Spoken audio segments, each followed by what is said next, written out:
ایران اور پاکستان کا مسئلہ مذہبی یا مسلکی تفریق نہیں بلکہ سیاسی اور جغرافیائی حکمت عملی کا ہے۔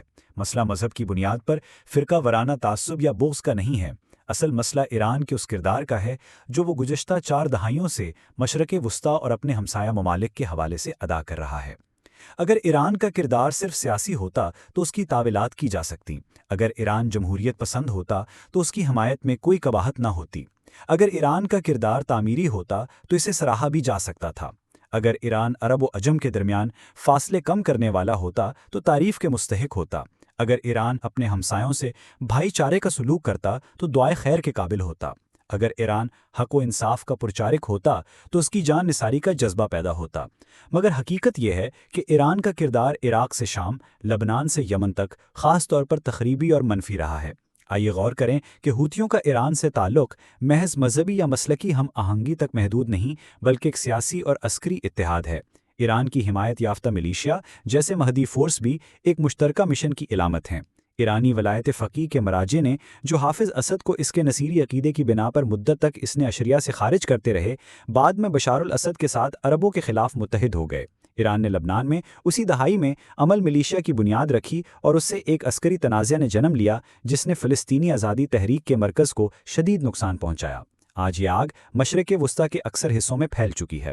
ایران نے مذہب کو سیاست میں شامل کر کے ایک ایسی فضا پیدا کی ہے جو خون ریزی اور کشیدگی کا باعث بنی ہے۔ جنرل قاسم سلیمانی جو ایران کی قدس فورس کے سربراہ تھے نے مشرق وسطیٰ کے مسئلوں میں یروشلم کی بجائے رقہ اور موصل کو ترجیح دی۔ کچھ فورس کا ہتھیاروں کا استعمال فلسطین کی بجائے مشرق وسطیٰ کے دیگر ممالک میں ہوا جہاں اس نے عرب ممالک میں خانہ جنگی کو فروغ دیا۔ یہ گروہ مسلمانوں کے اندرونی تنازعات کو ہوا دے کر نیل سے فرات تک کے علاقوں میں خون کی ندی بہا چکا ہے۔ ایران نے اپنے پڑوسیوں کے خلاف مختلف عسکری تنظیمیں بنا کر علاقے میں عدم استحکام پیدا کیا ہے۔ پاکستان میں بھی ایسے گروہ جو ایران کی حمایت سے بنے اہل سنت علماء اور حفاظ کی نسلوں کو تقسیم کرنے میں کامیاب ہوئے۔ مرگ بھر امریکہ جیسے نعرے لگا کر نوجوانوں کو سیاسی اور مذہبی انتہا پسندی کی طرف دھکیلا گیا۔ وہ لوگ جو اتحاد کی بات کرتے ہیں انہیں سوچنا چاہیے کہ ایران کے سپاہ پاسداروں اور قدس فورس کے مقصد کیا ہے۔ سلیمانی، حسین بغیری اور سلامی کی جنگیں کس کے خلاف لڑیں؟ ایرانی انقلاب کے بعد سے ان کا عسکری اور سیاسی فہم کس سمت میں رہا؟ وہ لوگ جو ایرانی جرنیلوں کی موت پر رنجیدہ ہیں انہیں یہ بھی سمجھنا چاہیے کہ ان کے نظریات کس قدر محدود اور شدت پسندانہ تھے۔ ایران نے بلوچستان میں ہزاروں بے گناہ شہریوں کو نشانہ بنایا۔ شام کی خانہ جنگی میں لاکھوں مسلمانوں کی جانیں ضائع ہوئیں۔ سدانیہ سے ایون تک بے شمار افراد ایران کی قید خانوں میں سالوں سے قید ہیں۔ اگر آج ایران کے جوہری ری ایکٹر پر حملے پر غصہ آتا ہے تو یاد رکھیے کہ 1981 میں عراق کے ری ایکٹر کو تباہ کرنے کی اطلاع کس نے دی تھی؟ آپریشن اوپرا اور آپریشن اسکاٹ سورڈ جیسے مشن کس کی مخبری پر ہوئے؟ ایران کو عراق کے خلاف شط العرب کی جنگ میں اسلحہ کون فراہم کرتا رہا؟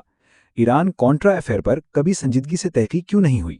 اگر ایران نے 1987 میں کعبہ پر حملہ کیا تو کیا آج اس پر تنقید کرنا ناانصافی ہوگی؟ اگر ایران نے 2001 میں کابل کی فتح کو جشن منایا تو کیا ہمیں اس پر رنج کرنا چاہیے؟ اگر ایران نے 2003 میں بغداد کی فتح کا جشن منایا تو کیا ہمیں اس پر افسوس کرنا چاہیے؟